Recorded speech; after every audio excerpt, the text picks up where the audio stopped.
നമസ്കാരം, ശ്രീജേഷാണ്, friends academy.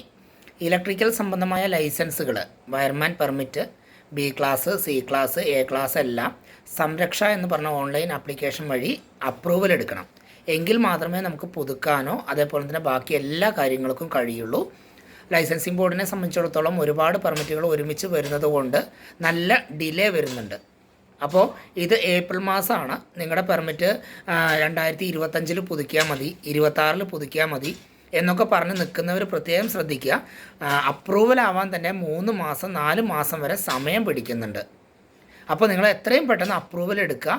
Approval എടുത്താൽ മാത്രമേ നമുക്ക് പുതുക്കാൻ കഴിയുള്ളൂ. ഇപ്പോൾ നമ്മുടെ ഒരു എക്സ്പീരിയൻസ് വെച്ചിട്ട് കുറേ ആളുകൾക്ക് അപ്രൂവൽ കിട്ടാത്തതുകൊണ്ട് പുതുക്കേണ്ട ഡേറ്റ് വിട്ടുപോയിട്ടുണ്ട്. അങ്ങനെ ഡേറ്റൊക്കെ വിട്ടുപോയി കഴിഞ്ഞാൽ നിങ്ങളൊരു കോൺട്രാക്റ്റ് കീഴിൽ രജിസ്റ്റർ ചെയ്തിട്ടുണ്ടെങ്കിൽ അതൊക്കെ കട്ടാവാനൊക്കെ സാധ്യതയുണ്ട്. അപ്പോൾ അങ്ങനെയുള്ള കാര്യങ്ങളൊക്കെ നിങ്ങൾ മനസ്സിലാക്കുക. നിങ്ങൾ ഈ വീഡിയോ മാക്സിമം ഷെയർ ചെയ്യുക. ഓക്കെ, നമ്മുടെ ചാനൽ സബ്സ്ക്രൈബ് ചെയ്യാത്തവരുണ്ടെങ്കിൽ സബ്സ്ക്രൈബ് ചെയ്യുക. ഈ ഒരു വിവരം നിങ്ങളെല്ലാവർക്കും അറിയിക്കുക. നമ്മൾ അപ്രൂവൽ എടുക്കാനുള്ള എല്ലാ കാര്യങ്ങളും നമ്മൾ ചെയ്തു കൊടുക്കുന്നുണ്ട്. Okay, thank